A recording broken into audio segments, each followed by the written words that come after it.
dear students, today we are going to learn about how to identify direct object and indirect object in voice. म्हणजेच काय, change the voice मधील direct object आणि indirect object याविषयी आज आपण माहिती जाणून घेऊया. म्हणजे बरेच वेळा विद्यार्थी मित्रांनो, आपल्याला चेंज द व्हॉइस करत असताना जर दोन ऑब्जेक्ट आले असेल तर त्यातला डायरेक्ट ऑब्जेक्ट कोणता आहे आणि इनडायरेक्ट ऑब्जेक्ट कोणता आहे याविषयी तुम्ही मुलं कन्फ्यूज असता. त्यामुळे या ठिकाणी तुम्हाला अगदी साध्या पद्धतीने, सोप्या पद्धतीने सांगणार आहे की कोणत्या प्रकारचं कसं आलं तर कोणतं आपलं डायरेक्ट ऑब्जेक्ट होईल आणि इनडायरेक्ट ऑब्जेक्ट कोणतं होईल, यामध्ये कशा प्रकारचं लक्षात घ्यायचं, तर आज आपण ते समजून घेऊया. सुरुवातीला बघूया डायरेक्ट ऑब्जेक्ट कसं ओळखायचं. त्या ठिकाणी कसं लक्षात घेणार आपण की एखादं वाक्य जर आलं असेल तर त्या सेंटेन्स मध्ये सगळ्यात पहिले व्हर्बला व्हॉट ने क्वेश्चन विचारायचा. तर त्या ठिकाणी डायरेक्ट तुम्हाला काय मिळेल, डायरेक्ट ऑब्जेक्ट मिळेल.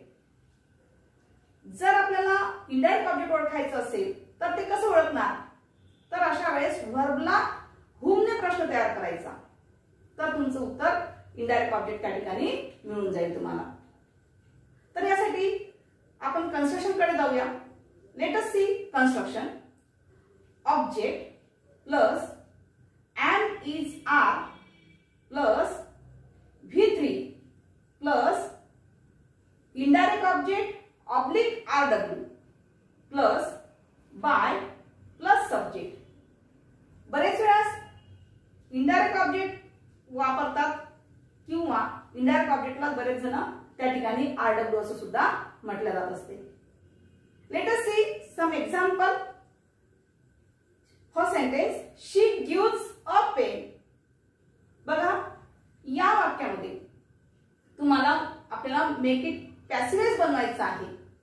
तर या ठिकाणी आपण कसं करणार, तर त्या ठिकाणी सगळ्यात पहिले काय करायचं, which is subject, which is verb and which is object. तर या ठिकाणी कोणतं सब्जेक्ट आलेलं आहे, कोणतं वर्ब आलेलं आहे आणि कोणतं ऑब्जेक्ट आलेलं आहे पहिले सगळ्यात पहिले ओळखायचं विद्यार्थी मित्रांनो. ज्यावेळेस तुम्हाला ब्रॅकेटमध्ये चेंज द व्हॉइस असं जर लिहून येत असेल तर त्यावेळेस सगळ्यात पहिले तुम्ही त्या गोष्टी लक्षात घ्यायचं, दिलेलं वाक्य हे ऍक्टिव्ह व्हॉइस मध्ये आहे की पॅसिव्ह व्हॉइस मध्ये आहे, कारण हे तुम्हाला ओळखून तयार करायचं असते. तर या ठिकाणी या वाक्यामध्ये शी हा सब्जेक्ट म्हणून आलेला आहे. गिव्स हे जे आहे हे गिव्स प्रेझेंट फॉर्म इंडिकेट करतो आहे, प्रेझेंट टेन्स दाखवत आहे. आणि अ पेन जे आहे हे काय डिनोट करतो आहे, ऑब्जेक्ट डिनोट करतो आहे. म्हणजे त्याचं पॅसिव्ह व्हॉइस कसं होईल विद्यार्थी मित्रांनो बघा. A pen is given by हर.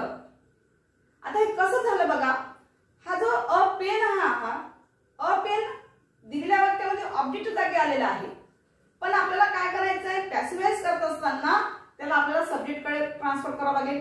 म्हणजेच आपण सब्जेक्ट ठिकाणी काय घेतलं विद्यार्थी मित्रांनो, या ठिकाणी अ पेन घेतलेला आहे आणि दिलेल्या वाक्यामध्ये जे गिव्स ही वर्ब आलेला आहे ते तुम्हाला मी आता सांगितलं की ते प्रेझेंट फॉर्म इंडिकेट करतो आहे, वर्बचं फर्स्ट फॉर्म ऑफ वर्ब आहे. त्यामुळे आपण या ठिकाणी कोणतं रूप वापरायचं, to be form present tense to be रूप वापरायचं आहे. म्हणून आपण या ठिकाणी काय घेतलं विद्यार्थी मित्रांनो, इज घेतलेला आहे. कारण पॅसिव्ह व्हॉइस सब्जेक्ट जो आहे तो पॅसिव्ह व्हॉइस सब्जेक्ट कसा आलेला आहे, सिंग्युलर आलेला आहे. जर सिंग्युलर सब्जेक्ट आलेला असेल तर अशा वेळेला त्या ठिकाणी टू बीचं रूप हे इज घ्यायचं असते. त्यानंतर दिलेलं जे वर्ब आहे त्याचं थर्ड फॉर्म करायचं म्हणजेच गिव्हन. त्यानंतर या वाक्यामध्ये तुम्हाला इनडायरेक्ट ऑब्जेक्ट दिसते आहे का, नाही. किंवा आरडब्ल्यू ज्याला आपण म्हणतो ते आहे का, नाही आहे. नसेल तर समोरचं अकॉर्डिंग टू द कन्स्ट्रक्शन नुसार बाय घ्या. आपण बाय घेतल्यानंतर त्या वाक्यामध्ये जो दिलेल्या वाक्यामध्ये जो सब्जेक्ट दिलेला आहे त्या सब्जेक्टचा बदल बाय नंतर करायचा आहे. म्हणजेच काय होईल, हर. या ठिकाणी शीचा बदल आपण काय घेतलेला विद्यार्थी मित्रांनो, हर घेतलेला आहे. आता नेक्स्ट सेंटेन्स बघूया. शी गिव्स मी अ पेन. बघा या दोन वाक्यामध्ये व्हॉट्स डिफरन्स. फर्स्ट सेंटेन्स मध्ये फक्त आपल्याला मेन वर्ब दिलेलं होतं आणि एकच ऑब्जेक्ट दिलेलं होतं, बरोबर आहे. सेकंड सेंटेन्स मध्ये तुम्हाला काय दिसते, या दोघांमधला डिफरन्स बघा. या दोघांमध्ये काय फरक जाणवत आहे तुम्हाला, वाक्य तुम्हाला सेम दिसते आहे का, नाही. तर या ठिकाणी दिलेलं जे वाक्य आहे त्या वाक्यामध्ये दोन ऑब्जेक्ट आलेले आहे.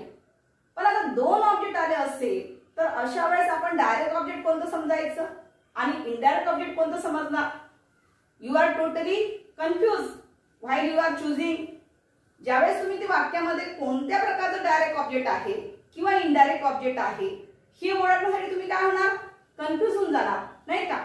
तर हे कसं ओळखायचं याविषयी आपण आता सांगितलं. काय सांगितलं बघा, जर व्हर्बला आपण व्हॉटने क्वेश्चन विचारला तर आपल्याला काय मिळतो, डायरेक्ट ऑब्जेक्ट. म्हणजे सेकंड सेंटेन्स मध्ये तुम्हाला डायरेक्ट ऑब्जेक्ट कोणतं दिसणार, काय दिसणार या ठिकाणी, अ पेन दिसेल. म्हणजे व्हॉट गिव्ह, म्हणजे व्हॉट गिव्ह तुमचं उत्तर काय येईल, अ पेन येईल, राईट. त्यानंतर आपल्याला इनडायरेक्ट ऑब्जेक्ट ओळखायचा आहे. मग इनडायरेक्ट ऑब्जेक्ट कोणतं कसं ओळखणार तुम्ही, तर व्हर्बला हुमने प्रश्न विचारा, हुम गिव्ह. तर या ठिकाणी तुमचं इनडायरेक्ट ऑब्जेक्ट काय दिसेल, मी दिसेल विद्यार्थी मित्रांनो नाही का. तर या ठिकाणी पेपरमध्ये कशा प्रकारचे येते बघा, जर अशा वेळेस दोन ऑब्जेक्ट जर वाक्यामध्ये येत असतील तर पेपरमध्ये एक तर तुम्हाला ब्रॅकेटमध्ये इन्स्ट्रक्शन काय दिलेलं असते, चेंज द व्हॉइस म्हणून दिलेलं असते किंवा begin the sentence with I म्हणून आलेलं असते. यापैकी तुम्हाला निवडायचं असते का, म्हणजे ते वाक्य कोणतं तुम्हाला ऑब्जेक्ट आहे, कोणतं इनडायरेक्ट ऑब्जेक्ट आहे किंवा कोणतं डायरेक्ट ऑब्जेक्ट आहे आणि बनवताना कशा प्रकारे बनवायचं. तर अशा प्रकारे तुम्हाला त्या ठिकाणी लक्षात घ्यायचं असते विद्यार्थी मित्रांनो. तर अशा वाक्याचे ज्यावेळेस डायरेक्ट ऑब्जेक्ट आणि इनडायरेक्ट ऑब्जेक्ट असते वाक्यामध्ये त्यावेळेस एकाच वाक्याचे दोन वाक्य तयार करता येतात. जसं फर्स्ट सेंटेन्स मध्ये आपल्याला एका वाक्याचं एकच वाक्य पॅसेज करता आलेलं आहे, बरोबर आहे, कारण त्या वाक्यामध्ये एकच ऑब्जेक्ट होतं. त्याच्यामुळे आपल्याला डायरेक्ट ऑब्जेक्ट असल्यामुळे आपण तिथे इनडायरेक्ट ऑब्जेक्ट नसल्यामुळे त्या ठिकाणी एकच वाक्य तयार केलं पॅसिव्ह मध्ये. पण सेकंड सेंटेन्स मध्ये तुम्हाला दोन ऑब्जेक्ट आहेत. जर दोन ऑब्जेक्ट असेल तर तुम्हाला दोन प्रकारचे उत्तर त्या ठिकाणी तयार करता येतात. म्हणजे तुम्हाला गिवन द इन्स्ट्रक्शन नुसार त्या ठिकाणी व्हॉइस तयार करता येतो. पेपरमध्ये तुम्हाला कसं विचारलं त्या पद्धतीने तुम्हाला त्या ठिकाणी सेंटेन्स तयार करता येतात. बघा आता कसं होईल. आता पहिल्यांदा सगळ्यात पहिले मी काय करते, डायरेक्ट ऑब्जेक्टचं वाक्य घेऊन कशा प्रकारे पॅसेज करायचा याविषयी माहिती जाणून घेऊया. कसं होईल बघा, सगळ्यात पहिले ऑब्जेक्ट घ्या, कोणतं येईल, अ पेन. अ पेन हा कसा आहे, सिंगुलर आहे, त्याच्यामुळे टू बी फॉर्म सुद्धा काय घ्यावं लागेल तुम्हाला, सिंगुलर मध्ये घ्यावं लागेल, म्हणजेच इज. त्यानंतर क्रियापदात तिसरं रूप घ्यायचं, म्हणजे गिव्हचं तिसरं रूप काय होईल, गिव्हन, नाही का. मग आपल्याला अकॉर्डिंग टू दिस कन्स्ट्रक्शन नुसार काय करायचं आहे, वाक्यामध्ये जो इनडायरेक्ट ऑब्जेक्ट आहे तो इनडायरेक्ट ऑब्जेक्ट जो आहे तो आपल्याला घ्यायचा आहे. पण खाली तुम्ही गिव्हन मी असं न लिहिता तुम्हाला काय करायचं आहे, जे प्रोनाउन्स आलेला आहे त्या प्रोनाउनच्या समोर तुम्हाला टू चा वापर करावा लागत असतो. ज्यावेळेस आपण पॅसिव्ह बनवतो त्यावेळेस त्या ठिकाणी टू चा वापर हा करावा लागत असतो. म्हणजेच गिव्हन टू मी, त्यानंतर बाय घ्या, आणि नंतर हा जो सब्जेक्ट आहे, सब्जेक्ट कोणता दिसतोय तुम्हाला, शी. मग शीचं बाय नंतर रूपांतर काय होईल, हर. तर अशा प्रकारे आपण फर्स्ट सेंटेन्स डायरेक्ट ऑब्जेक्टचं बनवलेलं आहे. आता बघा इनडायरेक्ट ऑब्जेक्टचं वाक्य कसं होईल. आता इनडायरेक्ट ऑब्जेक्ट जर आलेलं आपल्याला वाक्य बनवायचं असेल तर त्यासाठी पेपरमध्ये इन्स्ट्रक्शन कसं दिलं जाईल बघा, begin the sentence with I. आता हे आय आलं कसं, आपल्या वाक्यात तर आय दिसत नाहीये. तर म्हणजेच काय विद्यार्थी मित्रांनो, या ठिकाणी जे इनडायरेक्ट ऑब्जेक्ट आहे ते इनडायरेक्ट ऑब्जेक्ट तुम्हाला मी दिसते आहे, बरोबर आहे. तर या मीला, हा जो मी आहे याची पोझिशन काय आहे, what the position of me. मीची पोझिशन काय दिसते आहे, ऑब्जेक्ट म्हणून दिसते आहे. इनडायरेक्ट ऑब्जेक्ट आहे, ऑब्जेक्ट आहे, बरोबर आहे. म्हणून या ऑब्जेक्टचा आपल्याला काय करायचं आहे, पॅसिव्हाइज करत असताना सब्जेक्ट मध्ये कन्वर्ट करायचं आहे. म्हणून मीचा बदल या ठिकाणी काय होईल विद्यार्थी मित्रांनो, आय होईल. म्हणून तुम्हाला इन्स्ट्रक्शन मध्ये काय दिलेलं आहे, begin the sentence with I दिलेलं आहे. आलं लक्षात. तर यामुळे कशा पद्धतीने तयार होईल बघा, या ठिकाणी मीचा बदल काय घेतला आपण सुरुवातीला सब्जेक्ट ठिकाणी आय घेतलेला आहे. तर दिलेल्या वाक्यातला वर्ब कोणता आहे, गिव्ह. गिव्ह हे मेन वर्ब झालेला आहे वाक्यामध्ये. म्हणून प्रेझेंट टेन्स मध्ये टू बी रूप घेताना सुद्धा आयच्या समोर कोणतं घ्यावं लागेल, एम वापरायचं असते. म्हणून आय एम. त्यानंतर क्रियापद तिसरं रूप घ्यायचं, गिव्हन. आता जे शिल्लक राहिलेला वर्ड्स आहे, जे RW म्हणतो आपण, मग तो कोणता दिसतोय वाक्यामध्ये, अ पेन दिसते आहे. तर हा क्रियापदाच्या तिसऱ्या रूपानंतर घ्यायचा. म्हणजे ज्यावेळेस आपण तिसरं रूप लिहितो त्याच्यानंतर उरलेलं वाक्य लिहायचं असते. म्हणजे रेस्ट ऑफ सेंटेन्स ज्याला आपण म्हणतो किंवा रिमेनिंग वर्ड्स म्हणतो तो शब्द त्या ठिकाणी प्रॉपर बसवायचा असतो. म्हणजेच काय होईल त्या ठिकाणी अ पेन, आफ्टर देन बाय आणि नंतर शीचा बदल काय होईल इकडे हर. म्हणजे उत्तर कसं होईल तुमचं बघा. I am given a pen by her. Now next sentence I teach you a lesson. बघा या वाक्यात तुम्हाला किती ऑब्जेक्ट दिसते विद्यार्थी मित्रांनो. 2 ऑब्जेक्ट दिसते आहे. Which is direct object and which is indirect object. बघा याच्यात 2 ऑब्जेक्ट आलेले आहेत. कोणतं डायरेक्ट ऑब्जेक्ट आहे आणि कोणतं इनडायरेक्ट ऑब्जेक्ट आहे तुमच्या लक्षात आलं असेलच. चला तर आता आपण डायरेक्ट ऑब्जेक्ट जे आहे त्या डायरेक्ट ऑब्जेक्टने पॅसिव्हाइज कसं वाक्य तयार करायचं ते बघूया आता. बघा या वाक्यामध्ये डायरेक्ट ऑब्जेक्ट अ लेसन आलेला आहे. तर आपण अ लेसन सुरुवातीला घेऊन म्हणजे पॅसिव्हाइज मध्ये सब्जेक्ट ठिकाणी घेतल्यानंतर ते कसं होईल बघूया आता. अ लेसन हा सब्जेक्ट कसा दिसतो आहे सिंगुलर आहे. म्हणून टू बी फॉर्म सुद्धा काय घ्यावं लागेल तुम्हाला सिंगुलर मध्येच present tense to be form is घ्यायचं. त्यानंतर दिलेल्या वाक्यातलं जे वर्ब आहे ते वर्ब कोणतं आहे टीच आहे. टीच हे काय आहे फर्स्ट फॉर्म ऑफ वर्ब आहे. म्हणजेच आपल्याला according to construction third form use करायचा आहे. म्हणजे टीचचं तिसरं रूप काय होईल टॉट. टॉट रिमेनिंग वर्ड्स कुठला आलेला आहे किंवा इनडायरेक्ट ऑब्जेक्ट कोणतं दिसते आहे यू दिसते आहे. यू हे प्रोनाउन्स आहे नाही का. म्हणून तुम्ही टॉट यू लिहा किंवा टॉट टू यू अशा पद्धतीने लिहिलं तरी चालेल. बाय आयचा बद्दल काय होईल इकडे मग आय हा सब्जेक्ट आहे वाक्यामध्ये. या आयला आपल्याला पॅसिव्हाइज करत असताना ऑब्जेक्ट ठिकाणी घेऊन जायचं आहे. म्हणजे आयचा बद्दल काय होईल बाय नंतर मी. नाउ अनदर मेथड दुसऱ्या मेथडने बघूया आता हे वाक्य.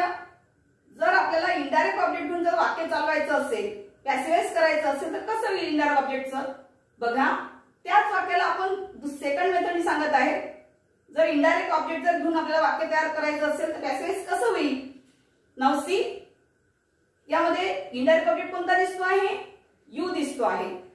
तर या ठिकाणी सब्जेक्ट जागी पॅसिव्हाइज सब्जेक्टच्या जागी काय घ्यायचंय तुम्हाला यू घ्या. यू नंतर काय घ्यायचंय टू बी फॉर्म घ्यायचंय आपल्याला. कारण दिलेल्या वाक्यात जे वर्ब आलेलं आहे ते वर्ब कसं दिसते तुम्हाला फर्स्ट फॉर्म ऑफ वर्ब दिसते आहे. त्यामुळे यूच्या समोर टू बी फॉर्म काय घ्यायचं आर. म्हणजेच या ठिकाणी आपण यूच्या समोर टू बी रूप कोणतं घेतलेलं आहे आर. त्यानंतर क्रियापद तिसरं रूप टॉट. रिमेनिंग वर्ड्स कोणता दिसतो आहे a lesson by me. Now next sentence we bring her a dog. बघा दिलेलं वाक्य असं दिसते आहे. या वाक्यामध्ये तुम्हाला 2 ऑब्जेक्ट दिसते आहे. कोणते 2 ऑब्जेक्ट दिसते आहे एक डॉल हे ऑब्जेक्ट दिसते आहे आणि दुसरं एक काय दिसते आहे हर. कारण आपण हर अ डॉल हे पूर्ण ऑब्जेक्ट म्हणू शकत नाही. जर काही विद्यार्थी गोंधळून गेले तर उत्तर तुमचं चुकते. म्हणून या ठिकाणी लक्षात घ्या की डायरेक्ट ऑब्जेक्ट जे असते ते अ डॉल दिलेला आहे आणि हर जे आहे वाक्यामध्ये ते इनडायरेक्ट ऑब्जेक्ट आहे. मी जे तुम्हाला ट्रिक्स सांगितली त्यानुसार तुम्ही लक्षात ठेवा. तर या ठिकाणी डायरेक्ट ऑब्जेक्टने आपल्याला पॅसिव्हाइज करायचं असेल तर कसं होईल बघा विद्यार्थी मित्रांनो. सगळ्यात पहिले आपण ऑब्जेक्ट सुरुवातीला घेऊन घ्यायचं सब्जेक्टच्या जागी. म्हणजे अ डॉल. अ डॉल हे कसं आहे सिंगुलर आहे. त्याचबरोबर दिलेल्या वाक्यात जे वर्ब आहे ते कसं दिसते तुम्हाला फर्स्ट फॉर्म ऑफ वर्ब दिसते आहे. म्हणजेच प्रेझेंट टेन्स मध्ये दिसते आहे. जर प्रेझेंट टेन्स मध्ये येत असेल आणि आपला जो पॅसिव्हाइज सब्जेक्ट जर सिंगुलर येत असेल तर टू बी सुद्धा तुम्हाला प्रेझेंट टेन्स मध्ये वापरायचं असते. म्हणजेच काय घ्यावं लागेल त्या ठिकाणी इज. त्यानंतर दिलेल्या वाक्यातला जे वर्ब आहे त्या वर्बचं थर्ड फॉर्म यूज करायचं असते विद्यार्थी मित्रांनो. ज्यावेळेस आपण व्हॉइस बनवतो त्यावेळेला नेहमी लक्षात ठेवायचं ऑलवेज रिमेंबर दिस थिंग. ज्यावेळेस आपल्याला पॅसिव्हाइज करायचं असते त्यावेळेला त्या ठिकाणी क्रियापदाचं तिसरं रूप वापरायचं असते ज्याला आपण पास्ट पार्टिसिपल सुद्धा असं म्हणत असतो. म्हणजे या ठिकाणी ब्रिंगचं तिसरं रूप काय घेतलेलं आहे ब्रॉट. त्यानंतर आपल्याला इनडायरेक्ट ऑब्जेक्ट घ्यायचं. मग दिलेला काय इनडायरेक्ट ऑब्जेक्ट कोणतं दिसते तुम्हाला हर. तर एकदा तुम्ही ब्रॉट हर असं लिहू शकता किंवा ब्रॉट टू हर म्हणजे टू हर असं सुद्धा तुम्ही त्या ठिकाणी वापरू शकता. त्यानंतर बाय आणि दिलेल्या वाक्यातला जो सब्जेक्ट आहे वी या वीचा बद्दल बाय नंतर काय होत असतो विद्यार्थी मित्रांनो अस मध्ये रूपांतर होते, म्हणजे अस हे काय होईल या वाक्यामध्ये ऑब्जेक्ट पोझिशन होईल. आता आपल्याला काय करायचं आहे, इनडायरेक्ट ऑब्जेक्ट जर असेल तर त्या पद्धतीने वाक्य कसं तयार होईल. इनडायरेक्ट ऑब्जेक्ट नुसार वाक्य बघा, पॅसिव्ह वॉइस करत असताना इनडायरेक्ट ऑब्जेक्टचा वापर कसा केला जात असतो बघा. आता बघा इनडायरेक्ट ऑब्जेक्ट कोणतं सांगितलं आपण दिलेल्या वाक्यामध्ये, हर. मग या हरला, हरची पोझिशन काय आहे, पोझिशन ऑफ हर ऑब्जेक्ट. दिलेल्या वाक्यात ऑब्जेक्ट ठिकाणी आलेला आहे हर, परंतु याला आपल्याला जर पॅसिव्ह वॉइस करायचं असेल तर हरचा बदल सब्जेक्ट मध्ये काय होईल, शी. या ठिकाणी आपण पॅसिव्ह वॉइस सब्जेक्ट शी घेतलेला आहे. शी हा एकवचनी असल्यामुळे अटेंटिव्ह स्वरूप काय घ्यायचं, इज. आपण इज घ्यायचं. त्यानंतर क्रियापदाचे स्वरूप म्हणजे ब्रिंगचे स्वरूप काय घेणार आपण, ब्रॉट. रिमेनिंग वर्ड्स ज्याला आपण म्हणतो किंवा रेस्ट ऑफ सेंटेन्स ज्याला आपण म्हणतो ते त्या वर्बच्या नंतरच यायला पाहिजे विद्यार्थी मित्रांनो. म्हणजे काय राहील शिल्लक त्या वाक्यामध्ये, मग अ डॉल, ते अ डॉलला घ्या. त्यानंतर बाय वापरा आणि दिलेला वाक्यातला जो सब्जेक्ट आहे त्या सब्जेक्टचं ऑब्जेक्ट मध्ये ट्रान्सफॉर्मेशन करायचं असते. म्हणजे उईचं काय होईल बाय नंतर us. Now next sentence, Mr Ram teaches us grammar. बघा या वाक्यामध्ये तुम्हाला सुद्धा किती ऑब्जेक्ट दिसते आहे विद्यार्थी मित्रांनो, 2 ऑब्जेक्ट्स. अस जे आहे ते तुमचं इनडायरेक्ट ऑब्जेक्ट झालेलं आहे आणि ग्रामर जे आहे ते काय झालेलं आहे, डायरेक्ट ऑब्जेक्ट. कसं झालं बघा, कशावरून ओळखलं आपण, तर जे मेन वर्ब दिलेलं आहे, मेन वर्ब कोणता आहे, टीचेस. तर जर आपण मेन वर्बला प्रश्न व्हॉटने विचारला असेल, व्हॉट टीच, काय शिकवते, ग्रामर, म्हणजे उत्तर काय आलं तुमचं, ग्रामर आलेलं आहे. राईट. म्हणजे ग्रामर हे काय झालं, त्यातलं डायरेक्ट ऑब्जेक्ट झालेला आहे. आता आपल्याला इनडायरेक्ट ऑब्जेक्ट ओळखायचं असेल तर हुमने प्रश्न विचारायला सांगितला मी तुम्हाला वर्बला. हुम टीच, कोणाला शिकवते, आपल्याला. म्हणजे अस, अस काय झालं वाक्यातलं, इनडायरेक्ट ऑब्जेक्ट झालं विद्यार्थी मित्रांनो, नाही का.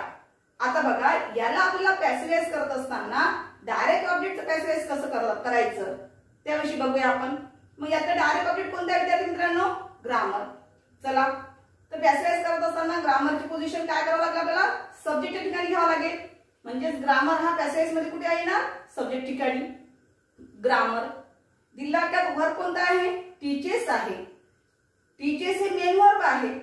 मेन वर्ब असल्यामुळे प्रेझेंट फॉर्म आहे दिलेला आहे, म्हणून टू बी चं रूप सुद्धा काय घ्यायचं तुम्हाला, प्रेझेंट टेन्स मधलं सिंगुलर टू बी चं रूप वापरायचं आहे. व्हाय सिंगुलर टू बी चं form, why singular to be form use. आपल्याला singular to be form use का करायचं आहे, कारण दिलेल्या पॅसिव्ह वॉइस वाक्यामध्ये जो सब्जेक्ट आलेला आहे तो सब्जेक्ट कोणता दिसतो आहे, ग्रामर दिसतोय. ग्रामर हे कसं आहे, सिंगुलर आहे. ग्रामर हे जे आहे हे कसं आलेलं आहे, सिंगुलर आलेलं आहे. सिंगुलर आल्यामुळे टू बी चं रूप सुद्धा आपण काय घेणार, सिंगुलर घेणार. म्हणजे आपण काय वापरणार, इज. त्यानंतर टीच जे मेन वर्ब दिलेलं आहे त्या टीचचं तिसरं रूप घ्यायचं आहे, म्हणजे थर्ड फॉर्म ऑफ वर्ब म्हणा. तर टीचचं तिसरं रूप काय होईल, टॉट. त्यानंतर इनडायरेक्ट ऑब्जेक्ट घ्यायचं आपल्याला. एक तर तुम्ही टॉट अस असं घेऊ शकता किंवा ते प्रोनाउन असल्या कारणाने त्या ठिकाणी आपल्याला काय घ्यावं लागेल, टू चा वापर जरी केला तरीही चालेल. म्हणजे काय वापरावं लागेल तुम्हाला, टू अस. त्यानंतर बाय, दिलेल्या वाक्यात जो सब्जेक्ट आलेला आहे ते काय आलेला आहे, मिस्टर राम. मिस्टर राम हा सब्जेक्ट आलेला आहे, म्हणून बाय नंतर सुद्धा घेताना मिस्टर रामच घ्यायचा.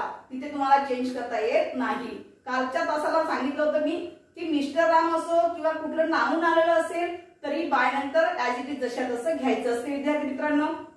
आता बघा नेक्स्ट, तर या ठिकाणी डायरेक्ट ऑब्जेक्टचं वाक्य कसं होईल हे आपण बघितलं, पण इनडायरेक्ट ऑब्जेक्टचं वाक्य आलं असेल पॅसिव्ह वॉइस करत असताना कशा पद्धतीचं होईल, सेकंड मेथड बघा. आता मग या ठिकाणी अस जे आहे ते अस हे काय आहे, इनडायरेक्ट ऑब्जेक्ट झालेला आहे. त्या इनडायरेक्ट ऑब्जेक्टचा आपल्याला पॅसिव्ह वॉइस मध्ये कसा बदल करायचा आहे, पॅसिव्ह वॉइस वाक्य कसं तयार होईल ते बघूया आता.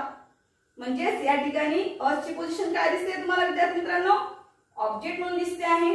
म्हणजेच आपल्याला इकडे पॅसिव्ह वॉइस सब्जेक्ट करत असताना काय होईल, वी विल. तर दिलेल्या वाक्यातलं जे वर्ब आहे ते verb first form of verb आहे, त्यामुळे टू बी चं रूप सुद्धा आपल्याला कोणतं घ्यायचं आहे, प्रेझेंट टेन्स मध्येच टू बी चं रूप घ्यायचं आहे. पण सब्जेक्ट कोणता आहे, वी. वी प्लुरल मध्ये येते, त्यामुळे टू बी चं रूप सुद्धा तुम्ही कोणतं घेणार, प्लुरल फॉर्म मध्ये यूज करावं लागेल. म्हणजे त्या ठिकाणी काय घेणार आपण विद्यार्थी मित्रांनो, आरचा वापर करायचा, म्हणजेच वी आर. त्यानंतर क्रियापदाचं तिसरं रूप म्हणजे स्पीकचं तिसरं रूप काय होईल, टॉट. रेस्ट ऑफ सेंटेन्स कोणता आहे, ग्रामर.